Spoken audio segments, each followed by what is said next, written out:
اور رج کے روئے. چھوٹے چھوٹے بچے ماں سے پوچھے اماں جی ابا جی نو کی ہے, کیا ہو گیا ابا جی اتنا رو رہے ہیں؟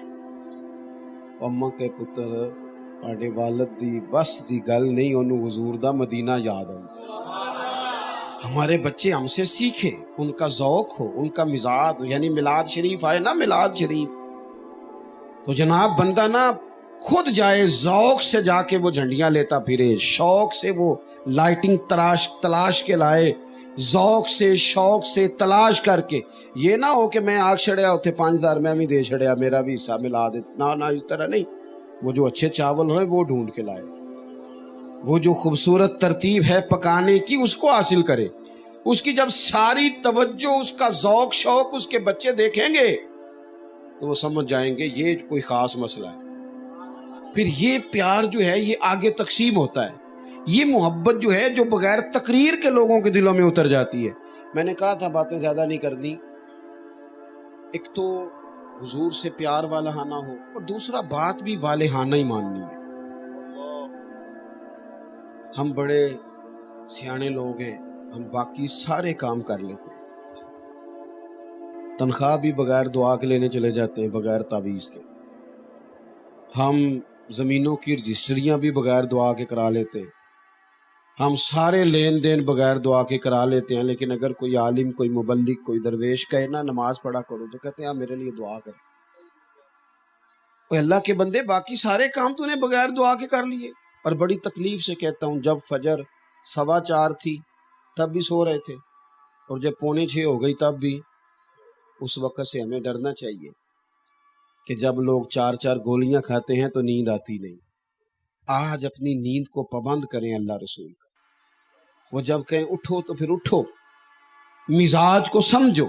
محبوب کا جو حکم ہے وہ سب سے فوقیت رکھتا ہے, سب سے. محمود غزنوی نے نا ایک دن اتنا بڑا ہیرا منگوایا, اپنے خزانے سے رکھا. بہت سارے لوگ تنقید کرتے تھے کہ یاد سے تیرا پیار کیوں ہے زیادہ. اس نے وہ منگوایا, رکھا.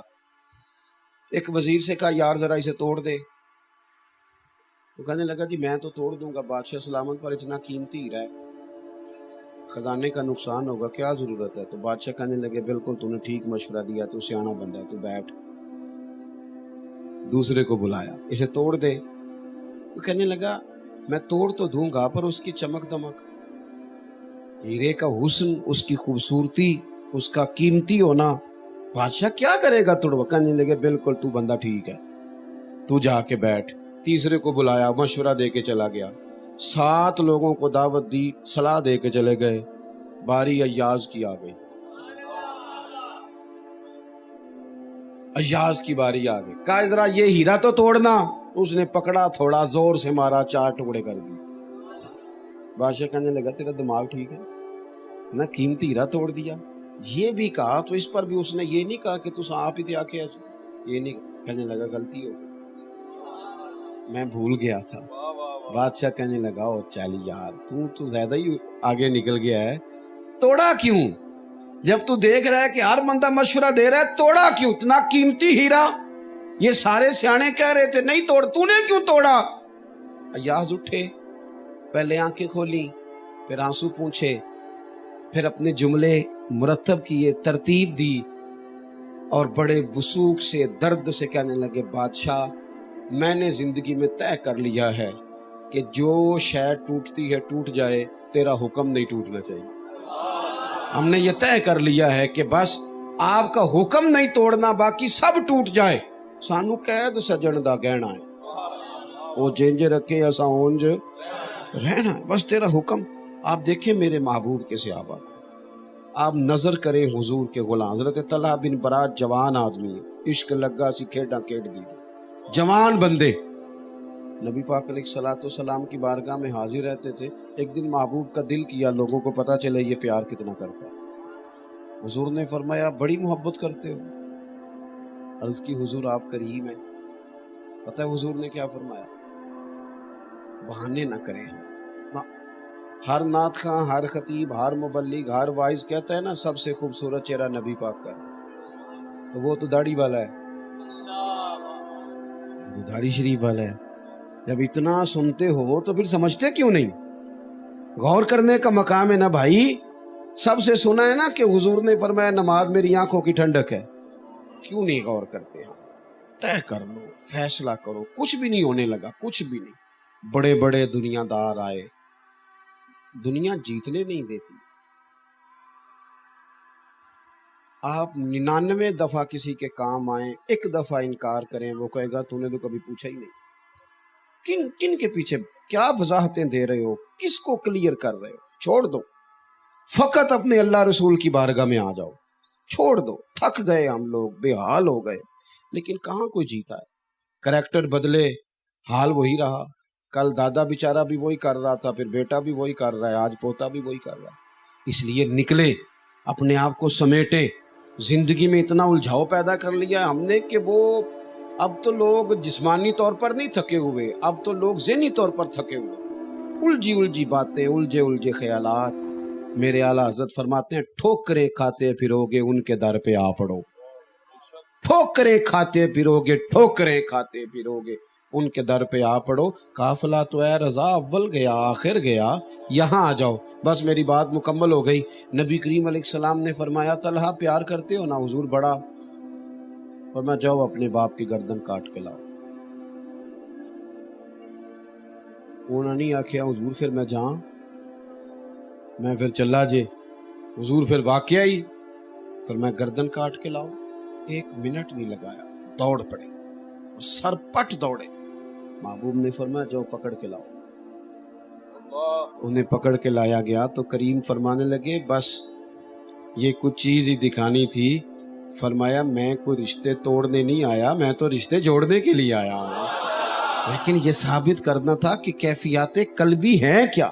اپنے دل کی واردات پر توجہ کریں. تھوڑا سا نا ماحول، محفلوں میں بھی نعتیں ہونی چاہیے لیکن اکیلے بیٹھ کے بھی نعت پڑھیں. ہاں رات کو نا کچھ حضور کا ذکر پاک ہو. صبح اٹھتے ہی نا 11 گھنٹے سے ہو کے بھی بندے تھکے ہی اٹھتے ہیں. میں دعوے سے کہتا ہوں صبح نہ نماز پڑھو اور ایک نعت حضور کی سنو. ایک نعت، جو چیزیں بندہ زیادہ سنتا ہے وہ گنگناتا بھی ہے. آپ سننا تو شروع کرو. مجھ سے ایک دوست نے پوچھا اس ربیع الاول میں محفل میلاد کی برکات کیا ہیں؟ میں نے کہا پڑھنا ذرا بلغ الاولیٰ بے. میں کیا ترجمہ سنا نہیں آؤں. میں کیا آؤں تے آئی نا نعتیں ہوندی ہے نا مولا یا صلی وسلم. یہ جو تیری زبان پہ چڑھا دی ہے یہ محفل نعت کی تو برکت ہے، یہ میلاد کی تو اپنا ذوق بنائیں، حضور سے دلچسپی. تباً ہم نا بڑا ذہن کو تھکاتے ہیں. وہ عارف رومی کہتے ہیں اللہ نے لوگوں کو عقل دی تھی استعمال کرنے کے لیے اور لوگ ساری زندگی عقل کے ہاتھوں استعمال ہوتے رہے. اب تھوڑا سا نا مزاج، اقبال جیسے لوگ تھک کے کہنے لگے خیرت کی گتھیاں سلجھا چکا ہوں، یا رب مجھے صاحب جنوں کر دے. تھوڑا سا نا مزاج درویشی والا بھی، ذوق والا بھی، درد والا بھی، پیار والا بھی. اللہ کریم مجھے آپ کو ساری امت کو دروازہ رسول کی گدائی عطا فرمائے. آخر دعوانا الحمدللہ. اللہم صلی علی سیدنا و مولانا محمد معدن الجود والکرم وآلہ وصحبہ وبارک وسلم. اللہ ہماری حاضری قبول فرما، ہمارے گناہ معاف فرما، ہمارے حال پہ رحمت فرما، عالم اسلام پر کرم فرما، پاکستان کے حق میں فضل والے فیصلے فرما، اندرونی بیرونی سازشوں سے معاف